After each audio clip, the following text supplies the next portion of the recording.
Good evening. How are you?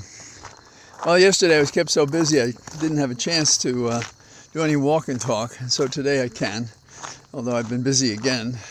This time I actually testified or presented an argument against a friend of mine who runs a coffee shop, and they want to change the direction of the traffic that would compromise her business in a kind of a dumb way. And I don't think she's specifically targeted, but it's the law of unintended consequences. So, what's been going on?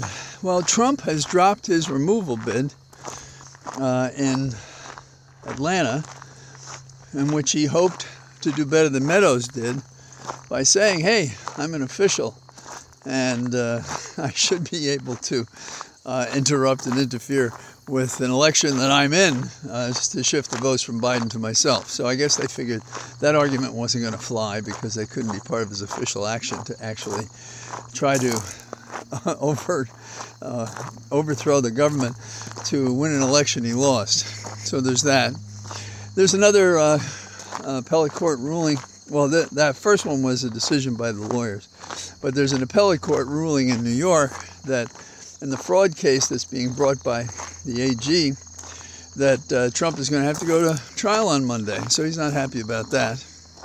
In the category of dumb things people say, Swami wants to ban teens from social media. I think his age is 16. And that's kind of a buzzkill if you hope to have students support you in an election because how you understand them, because I don't think they think that shows understanding of the youth culture. McCarthy is en route to close down our government. Last time we did this in collateral fees and stuff like that, it cost us $2 billion because we closed down the government, and that's about $2 or $4 billion is what's going to happen this time. Some people will be working for free and won't be paid. I don't know how it affects Social Security, but the dates matter. And so I think some will be paid and others may be delayed. And for some people, that's a big deal. So the Republicans are always in the place of curtailing programs that are for the general welfare, though the Constitution says that one of our objectives in the Constitution is to promote the general welfare. But in their way to authorize a spending bill, they hope to violate the deal they made ages ago to leave alone things like Social Security and Medicare. And they're trying to find ways, gimmicky ways, to compromise those things and other costs. The Senate bill that would have created a compromise that would kick the ball down field until November, well, the Speaker, Republican Speaker of the House, ain't going to let that happen to anybody.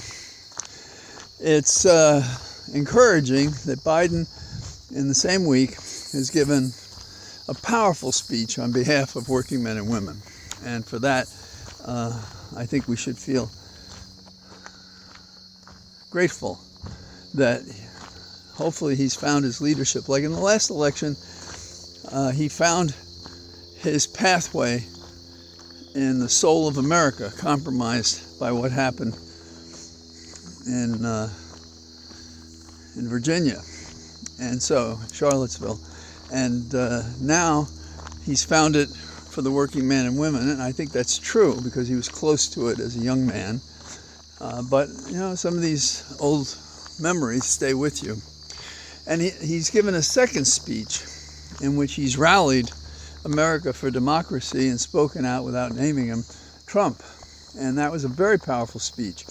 And I've said before that Biden basically has two voices. One is a whisper, let me tell you what's going on. And the other is kind of a shout. And that's what America has to do.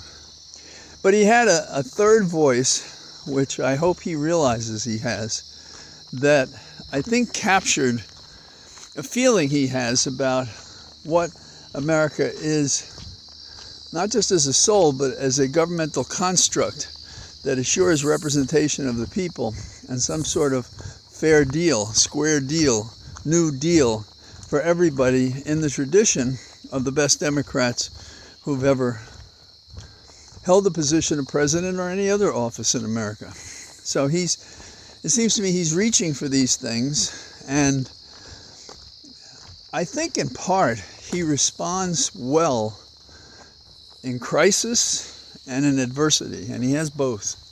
So this may be a strong indication of where his campaign's going. Not only that he has very good staff who may be recommending these things, he's doing them. And I hear the soul of some historians and how they write and how they think in Biden's words. And I think they're helping him, and that's what an aide should do. They're helping him find his voice at this time, in this election, for nothing less than assuring us of a democracy and a republic at risk by Trump and a lot of people who support his lawless and evil ways. So it appears that Lake is going to run for office again. Oh, we no need to say any more than that. So that's what I got to say today, and it's getting dark faster now, so I'm going to have to figure out how to go out earlier, take a break during the day, because it's not as much fun to walk in the dark, although I do that sometimes. So all the best. I call to you from my sacred place, where the trees lift up to the sky as we aspire to be better than we are. So from my cathedral of trees, I say good evening. Bye-bye.